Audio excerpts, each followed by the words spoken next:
ിനെ സ്നേഹിച്ചിട്ട് എത്രത്തോളം അവർ ആദരവ് കാണിച്ചു, ബഹുമാനം കാണിച്ചു. ആ ബഹുമാനവും ആദരവുമൊന്നും നമുക്കിന്ന് ഒരിക്കലും പ്രകടിപ്പിക്കാൻ കഴിയില്ലല്ലോ. അവിടുന്ന് ഉളുവെടുക്കുന്ന വെള്ളത്തിന് വേണ്ടി സഹാബിമാര് തിരക്ക് കൂട്ടിയിട്ടില്ലേ? അതേപോലെ തന്നെ അവർ നബി സല്ലല്ലാഹു അലൈഹി വസല്ലമിനെ കാണാൻ കഴിയില്ലല്ലോ. നാളെ മരിച്ചു ചെന്നാലെന്ന് വിചാരിച്ച് ഒരു സഹാബി ഇരുന്നു കൊണ്ട് കരയുകയാണ്. എന്താണ് കരയുന്നതെന്ന് ചോദിച്ചപ്പോ സഹാബി പറയുകയാണ്, ഓ നബിയേ, ജീവിച്ചിരിക്കുന്ന കാലത്ത് അങ്ങയെ എപ്പോൾ വേണമെങ്കിലും അന്ന് ഞങ്ങൾക്ക് കാണാമല്ലോ. അങ്ങയുടെ വഫാത്തിന്റെ ശേഷം അങ്ങ് പരലോകത്ത് അത്യുന്നതമായ സ്വർഗത്തിലായിരിക്കുമല്ലോ. അങ്ങയെ കാണാൻ കഴിയില്ലല്ലോ എന്ന സങ്കടമാണ് സഹാബിക്ക് പറയാനുള്ളത്. ആ അവസരത്തിൽ റബ്ബുൽ ആലമീൻ ആയത്ത് അവതരിപ്പിക്കുകയാണ്. എന്താണ് ആയത്ത് അവതരിപ്പിക്കുന്നത്? ഈ സഹാബിയെ സമാധാനിപ്പിച്ചുകൊണ്ടുള്ള ആയത്താണ്.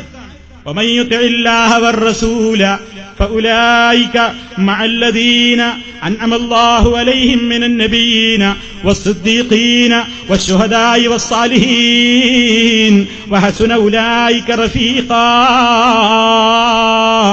എന്താണ് നബി സല്ലല്ലാഹു അലൈഹി വസല്ലമിന് ആയത്തിറങ്ങുന്നത്?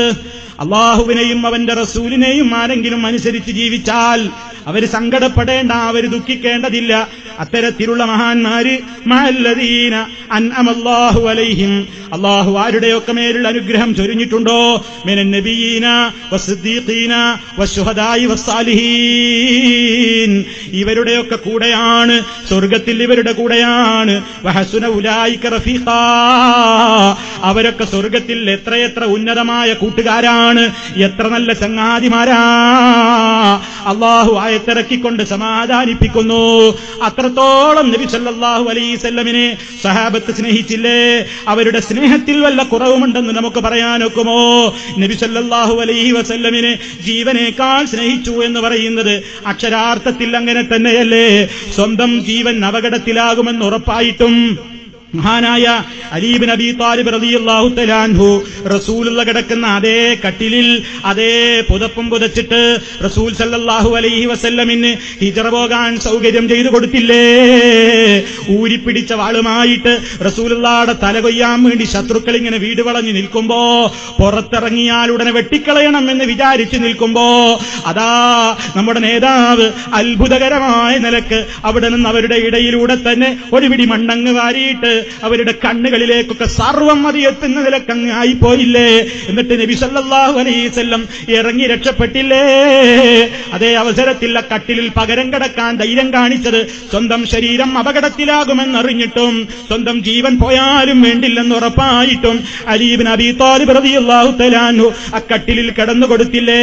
അതേപോലെ തന്നെ അതാ ഗുഹയിൽ ഒളിച്ചിരിക്കുമ്പോ കൂടെയുള്ളത് അബൂബക്കർ റളിയല്ലാഹു തആല അൻഹു ആണ്. സിദ്ദീഖുൽ അക്ബർ റളിയല്ലാഹു അൻഹു നബി സല്ലല്ലാഹു അലൈഹി വസല്ലമിന്റെ കാര്യത്തിൽ വല്ലാത്ത ബേജാറിങ്ങനെ കാണുകയാണ്. നബി സല്ലല്ലാഹു അലൈഹി വസല്ലമിന്റെ കാര്യത്തിൽ സിദ്ദീഖുൽ അക്ബർ റളിയല്ലാഹു അൻഹു വല്ലാതെ സങ്കടപ്പെടുന്നുണ്ട് എന്ന് റസൂലുള്ളാഹി സല്ലല്ലാഹു അലൈഹി വസല്ലമിന് മനസ്സിലായപ്പോ നബി സല്ലല്ലാഹു അലൈഹി വസല്ലം ചോദിച്ചു സിദ്ദീഖുൽ അക്ബർ റളിയല്ലാഹു അൻഹുവിനോട്, എന്തിനാണ് അബൂബക്കറേ എന്റെ കാര്യത്തിൽ ഇത്ര വേവലാതിപ്പെടുന്നത്? മഹാനായ സിദ്ദീഖുൽ അക്ബർ റളിയല്ലാഹു അൻഹു കൊടുത്ത മറുപടി കേൾക്കണ്ടേ? നബിയേ, ലൈൻ ഖുതിൽതു അനാ ഫാന റജുലുൻ വാഹിദുൻ വഅമ്മാ ഇദാ ഖുതിൽത യാ റസൂലല്ലാഹ് ഫഅൻത ഉമ്മത്തുൻ. ഓ നബിയേ, ഞാനെങ്ങാനും വധിക്കപ്പെട്ടാൽ ഞാനൊരു വ്യക്തി മാത്രമാണ്, ഞാൻ കൊല്ലപ്പെട്ടാൽ ഞാൻ ഒരാൾ മാത്രമാണ്. അതേ അവസരത്തിൽ വഅമ്മാ ഇദാ ഖുതിൽത യാ റസൂലല്ലാഹ്, അള്ളാഹുവിന്റെ റസൂലേ, അങ്ങ് വധിക്കപ്പെട്ട് കഴിഞ്ഞാൽ ഫഅൻത ഉമ്മത്തുൻ, അങ്ങൊരു സമുദായമാണ്. ഞാൻ പോയ ഞാനൊരാളെ പോകൂ, അങ്ങൊരു സമുദായമാണ്, അങ്ങൊരു സമുദായമാണ്. അത്രമാത്രം സ്നേഹിച്ച നബി സല്ലല്ലാഹു അലൈഹി വസല്ലം ആ നബിയെ ലോകം മുഴുവൻ സ്നേഹിച്ചിട്ടില്ലേ? ഉഹദ് പർവ്വതം പോലും റസൂലുള്ളാഹിനെ സ്നേഹിച്ചു. നബി സല്ലല്ലാഹു അലൈഹി വസല്ലമിനെ ജീവനുള്ള വസ്തുക്കൾ മാത്രമല്ല സ്നേഹിച്ചത്, ജീവനില്ലാത്ത കല്ലുകളും മരങ്ങളും വരെ സ്നേഹിച്ചിട്ടുണ്ട്. നബി സല്ലല്ലാഹു അലൈഹി വസല്ലം തന്നെ പറയട്ടെ, എന്താണ് അവിടുന്ന് നമുക്ക് പഠിപ്പിച്ചു തരുന്നത്? ഉഹദ് പർവ്വതത്തിന്റെ മുകളിലേക്ക് ചൂണ്ടിക്കൊണ്ട് പുന്നാര നബി പറയുകയാണ്, ജബൽ ഉഹദ് യുഹിബ്ബുനാ വനുഹിബ്ബുഹു. അതാ കണ്ടില്ലേ ഈ ഉഹദ് മല, ഈ ഉഹദ് പർവ്വതം കണ്ടില്ലേ? യുഹിബ്ബുനാ, ആ പർവ്വതം എന്നെ സ്നേഹിക്കുന്നു, വനുഹിബ്ബുഹു, നാം ആ പർവ്വതത്തെയും സ്നേഹിക്കുന്നു എന്ന് നബി സല്ലല്ലാഹു അലൈഹി വസല്ലം പറയുന്നു.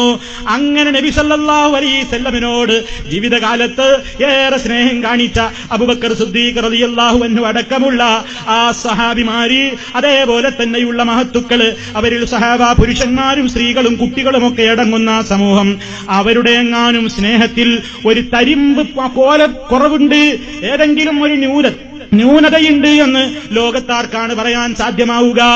പറയാൻ കഴിയില്ല. അവരുടെ സ്നേഹം സമ്പൂർണ്ണമാണ്. എന്നാ നിങ്ങൾ മനസ്സിലാക്കിക്കോ, ആ സിദ്ദീഖുൽ അക്ബർ റളിയല്ലാഹു അൻഹു അടക്കമുള്ള സഹാബിമാരുടെ കാലത്ത് അവരിങ്ങനെ നബി സല്ലല്ലാഹു അലൈഹി വസല്ലമിനോടുള്ള സ്നേഹം എന്ന നിലക്ക് റബീഉൽ അവ്വൽ മാസത്തിൽ ഒരു പ്രത്യേകമായ ഒരു സ്നേഹപ്രകടനം അവർ നടത്തിയിട്ടുണ്ടോ? പ്രത്യേകമായി ഒരു ചടങ്ങൊരു മൗലിദ് കഴിക്കുന്ന പരിപാടി എന്നുണ്ടോ? ഈ ആഘോഷിക്കുന്ന ആളുകൾ തന്നെ എന്താ പറയാറുള്ളത്? മൗലിദ് കഴിക്കൽ മുമ്പ് പതിവില്ലാത്തതാ, അത് ഹിജ്റ 300 ശേഷം വന്നതാ. മൗലിദ് കഴിക്കുന്ന പരിപാടി അത് മുമ്പ് പതിവില്ലാത്തതാണ്, അത് ഹിജ്റ 300 ശേഷം വന്നതാ. ഹിജ്റ 300 എന്ന് പറയുമ്പോ റസൂൽ സല്ലല്ലാഹു അലൈഹി വസല്ലമിന്റെ കാലം കഴിഞ്ഞു, സഹാബിമാരുടെ കാലം കഴിഞ്ഞു, മഹത്തുക്കളായ ഇമാമിങ്ങളുടെ കാലം കഴിഞ്ഞു. അവരുടെയൊക്കെ കാലശേഷമല്ലേ ഇത് തുടങ്ങി വെക്കുന്നത്? എന്നിട്ടോ അതിനങ്ങ് വലിയ പ്രചാരം നൽകിക്കൊണ്ട് ഒരു രാജാവ് തുടങ്ങിയില്ലേ? അതാരാ? മലിക്കുൽ മുദഫർ, ധീരനായൊരു രാജനാ, ഇർബൽ ഭരിച്ചവനാ, അവൻ ധർമ്മിഷ്ഠനാ. ഇർബൽ ഭരിച്ചിരുന്ന മുദഫർ എന്ന് പറയുന്ന രാജാവ്, അയാളെ പറ്റി പിന്നെ ഈ പാട്ടിന്റെ താഴ്ഭാഗങ്ങളിൽ പിന്നെ ആ കവി പറയുന്നത് എന്താണ്? ഈ മുദഫർ രാജാവ് പിന്നെ 5000ഉം 10000ഉം ഒക്കെ ആടിനെയും കോഴിയെയും ഒക്കെ അറുത്തിട്ടെന്ന് ഈ മൗലിദ് ആഘോഷിച്ചിട്ടുണ്ട്. അതൊക്കെ ശേഷം പറയുന്നുണ്ട്. മൗലിദിനെ എതിർക്കുന്നയാളല്ല ഈ പാട്ട് എഴുതിയത്. പക്ഷേ എന്നിട്ട് പോലും അദ്ദേഹത്തിന് പോലും മൗലിദ് അനുകൂലിയായ ആ കവിക്ക് പോലും തുടക്കത്തിൽ സത്യം സമ്മതിക്കേണ്ടി വന്നു. അതെന്താണ്? മൗലിദ് കഴിക്കൽ മുമ്പ് പതിവില്ലാത്തതാ, അത് ഹിജ്റ 300 ശേഷം വന്നതാ. അതാണ് അവിടുത്തെ വിഷയം. ശേഷം പിന്നെ അയാള് ഒരുപാട് കാര്യങ്ങൾ മൗലിദിനെ വർണ്ണിക്കുന്നുണ്ട്. അദ്ദേഹം മൗലിദ് അനുകൂലിയാണ്. പക്ഷെ മൗലിദ് അനുകൂലികൾക്ക് പോലും സമ്മതിക്കാതിരിക്കാൻ കഴിയുന്നില്ല. ഇത് നബിയുടെ കാലഘട്ടത്തിലില്ല, ഇത് സ്വഹാബത്തിന്റെ കാലഘട്ടത്തിലില്ല, ഇത് താബിഈങ്ങളുടെ കാലഘട്ടത്തിലില്ല, ഇത് ഇമാമീങ്ങളുടെ കാലഘട്ടത്തിലില്ല എന്ന് അത് കൃത്യമായി സമ്മതിക്കേണ്ടി വന്നു. നിങ്ങൾ നോക്കൂ, ആ കാലഘട്ടത്തിലൊന്നും റബീഉൽ അവ്വൽ മാസത്തിന് ഒരു പ്രത്യേകത കൽപ്പിച്ചുകൊണ്ട് അവരാരും ഒരു പ്രത്യേകമായ ചടങ്ങുകളും സംഘടിപ്പിച്ചിട്ടില്ല. അവർക്കൊക്കെ സ്നേഹമുണ്ടോ? ആ സ്നേഹത്തിന്റെ പാതയിലേക്കാണ് മുജാഹിദുകൾ ജനങ്ങളെ ക്ഷണിക്കുന്നത്. അതിന് നിങ്ങൾ എന്ത് പറഞ്ഞാലും, നിങ്ങൾക്ക് സ്നേഹമില്ല എന്ന് പറഞ്ഞാലും ഞങ്ങൾക്ക് യാതൊരു പരിഭവവുമില്ല. മനസ്സിന്റെ അകത്ത സ്നേഹം, ഞങ്ങളുടെ നേതാവിനോടുള്ള മഹബത്ത്, ഞങ്ങളുടെ പുന്നാര നേതാവിനോടുള്ള ഞങ്ങളുടെ സ്നേഹം, അത് അളക്കേണ്ടത് ഏതെങ്കിലും ശത്രുക്കളല്ല, ഏതെങ്കിലും സൃഷ്ടികളല്ല, ഞങ്ങളെ പടച്ച റബ്ബുൽ ആലമീൻ ആ നാഥനാണ്. യഅലമു ഖായിനത്തൽ അയുനി വമാ തുഖ്ഫി സുദൂർ.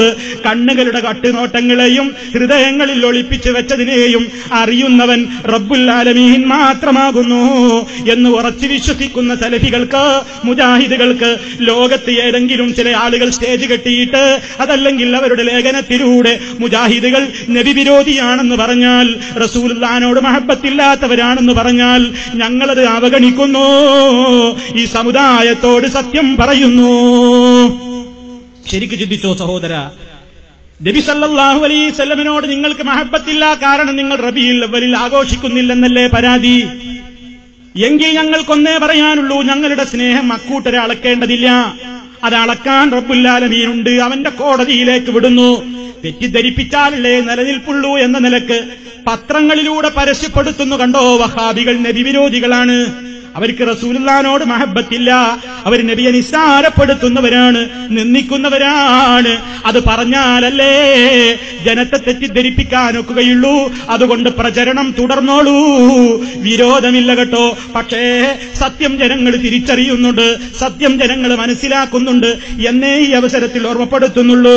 ഇനി സഹോദരന്മാരെ, ഇതൊക്കെ